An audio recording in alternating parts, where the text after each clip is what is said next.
మురళీమోహన్ గారిని మాట్లాడవలసిందిగా కోరుతున్నాం.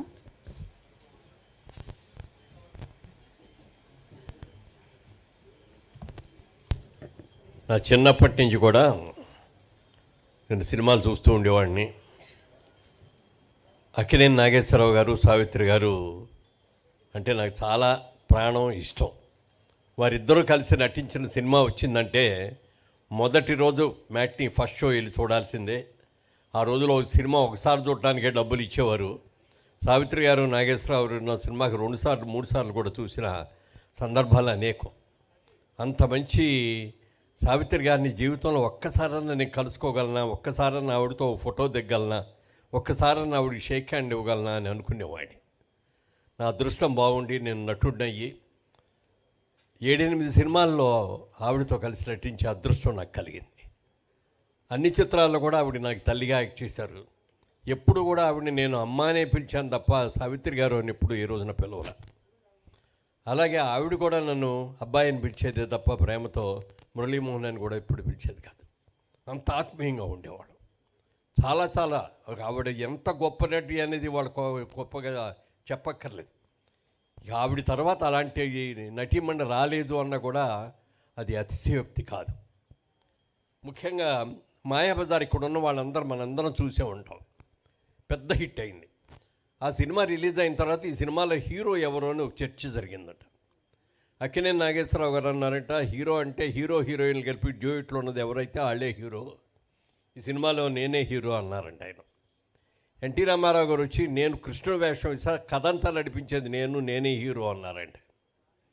ఎస్వి రంగారావు గారు వచ్చి అసలు సెకండ్ హాఫ్లో ఘటోద్గడు వచ్చాడు కానించి అసలు సినిమా లేచింది, ఆ సినిమాకి హీరో నేను అన్నా అంట. అప్పుడు పెద్ద మనిషి అన్నారంట, మీరెవ్వరూ హీరోలు కాదయ్యా ఈ సినిమాలో, హీరో హీరోయిన్లు 2 కూడా సావిత్రి అనయ్యా. ఆవిడ మాయా ఘటోద్గజుడు స్త్రీ రూపంలో ఉన్నప్పుడు చేసిన నటన దాని హైలైటు, ఆవిడ నిజమైన హీరో అని చెప్పి అన్నారట. అలా ఒక గొప్ప నటి. ఆవిడతో నాకున్న అనుబంధం నేను జీవితంలో మర్చిపోలేనిది. చాలా నేర్చుకున్నాను ఆవిడ దగ్గర కూడా. ఒకసారి చేసిన భాషల సినిమా మైసూర్లో షూటింగ్ జరుగుతుంటే ఆ షూటింగ్ చేసి నేను ఈవినింగ్ ఫ్లైట్కి వెళ్ళిపోవాలి. చాళుక్య హోటల్లోకి వెళ్ళి అక్కడ లిఫ్ట్ ఆన్ చేసేటప్పుడు పైనుంచి అది కిందకు వచ్చింది. డోర్లు ఓపెన్ చేయగానే ఎదురుగా సావిత్రి గారు ఉన్నారు. తెల్లటి చీర కట్టుకొని మంచి బొట్టు అది పెట్టుకొని చాలా అందంగా ఉన్నారు. అమ్మా చాలా అందంగా ఉన్నారు అన్న. నువ్వేంటి బాబు ఇక్కడికి వచ్చావు అన్నారు. అంటే షూటింగ్ కోసం వచ్చానమ్మా, అయిపోయింది అని. మీరేంటమ్మా ఇక్కడికి వచ్చారో అన్న. నాకు రేపటి నుంచి షూటింగ్ ఉంది, ఆ షూటింగ్ కోసం వచ్చాను. అమ్మ చాలా అందంగా చాలా చక్కగా ఉన్నారు, ఇదే మెయింటైన్ చేయడమ్మా అంటే మధ్యలో కొంచెం అనారోగ్యంతో తగ్గిన తర్వాత మళ్ళీ అంత అందంగా అనిపించారు. అలాగే బాబు తప్పకుండా అని చెప్పి అన్నారు. ఇద్దరు జబ్బాయి చెప్పాం. దురదృష్టవశాత్తు ఆ రోజు రాత్రే ఆవిడ డయాబెటిక్ కోమాలోకి వెళ్ళారు. అంటే ఆవిడ డయాబెటిక్ కోమాలోకి వెళ్ళబోయే టైంలో ఆఖరిగా ఆవిడని చూడగలిగింది నేను మాత్రమే. అలాంటి మహానటి చనిపోయింది అన్న తర్వాత కూడా మేము దుఃఖాన్ని తట్టుకోలేకపోయాం. ఇక్కడే హైదరాబాద్లోనే అన్నపూర్ణ స్టూడియోలో నాగేశ్వరరావు గారు, దాసర్ గారి డైరెక్షన్లో మేమందరం కలిసి యాక్ట్ చేస్తున్న సినిమా. అప్పుడు వార్త తెలిసింది చనిపోయారు ఆవిడ అని. తట్టుకోలేకపోయాం ముగ్గురం కూడా. దాసర్ గారు అయితే ఎప్పుడు కూడా సావిత్రి గారిని అక్క అక్క అంటారు, ఆవిడ కూడా అబ్బాయి అబ్బాయినే పిలిచేది ఆవిడ. అలాగే అక్కినేని నాగేశ్వరరావు గారు, సావిత్రి గారు ఎన్ని సినిమాలు చేశారో, ఎన్ని సూపర్ హిట్ చేశారో మీకు అందరికీ తెలుసు. మేము ముగ్గురు నిర్ణయించుకున్నప్పటికప్పుడు మనం టికెట్స్ తెప్పించేస్తాను, వెంటనే మనం ఢిల్లీ వెళ్దాం, మన చెన్నై వెళ్దాం, అంత్యక్రియల్లో మనం పాల్గొవాలి అని చెప్పి అనుకోవటం. ముగ్గురం కలిసి వెళ్ళాం అంత్యక్రియలకి. ఆవిడ అంత్యక్రియలు పూర్తి అయ్యే వరకు కూడా అక్కడే ఉండి ఆ కన్నీళ్ళు కూడా అక్కడే కార్చి మళ్ళీ అమ్మ నువ్వు ఎప్పటికీ చిరంజీవిగా ఉంటావు, నువ్వు ఎప్పటికీ కూడా తెలుగు సినిమా కాదు ప్రపంచ సినిమా ఏది కూడా మిమ్మల్ని మర్చిపోదు అని చెప్పి అనుకున్నాం. అలాగే అనేక అనుభవాలు ఆవిడతోటి. మహానటి.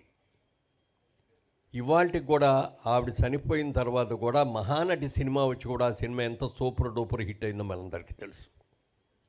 అలాగే అందులో మహానటి పాత్ర వేసినటువంటి ఆ నటికి బెస్ట్ యాక్ట్రెస్గా ఎలా వచ్చిందో కూడా మనకు తెలుసు.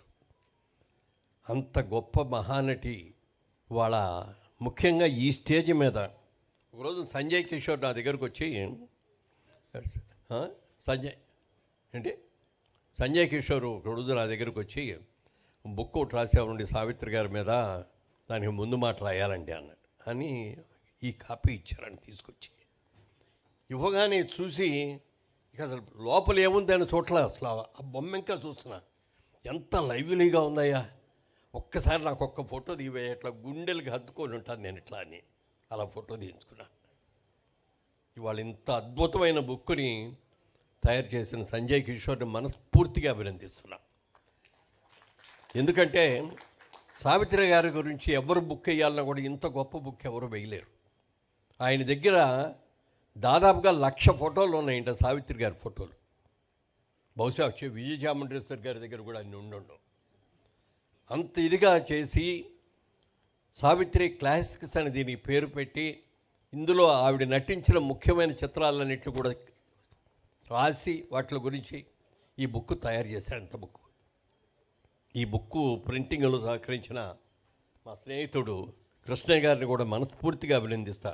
మీరు చాలాటికి చాలా ఖర్చు పెట్టుకుంటారు, కానీ ఇది చిరస్థాయిగా నిలిచిపోయే బుక్ సార్ మీకు.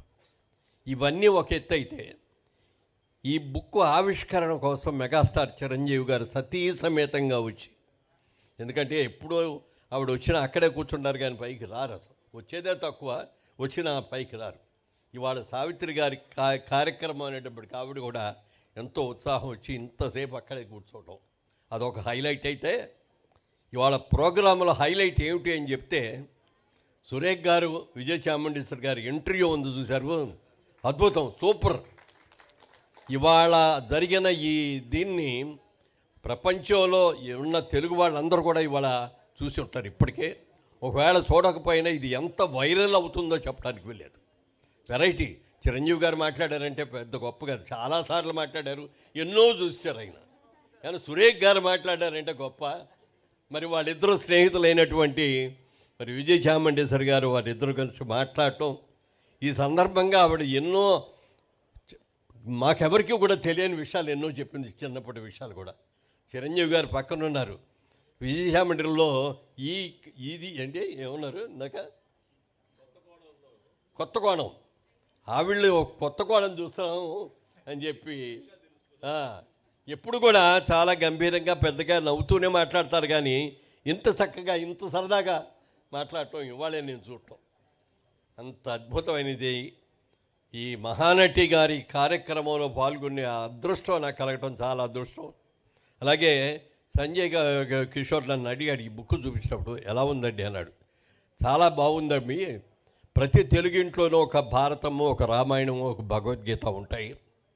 అలాగే సినిమా ఇండస్ట్రీకి సంబంధించిన వ్యక్తులు, అభిమానులు అందరూ కూడా ఒక భాగవతంలాగానో ఒక భారతంలాగా ఒక భగవద్గీతల ఇంట్లో దాచుకోక బుక్ ఇది. అంత మంచి బుక్ చేసావు అంటే, ఇంత అద్భుతంగా చేయగలిగింది ఎవరు చేయలేరు.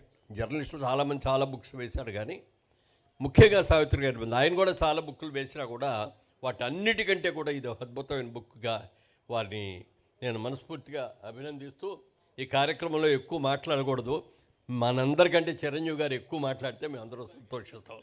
మాట్లాడండి. ధన్యవాదాలండి.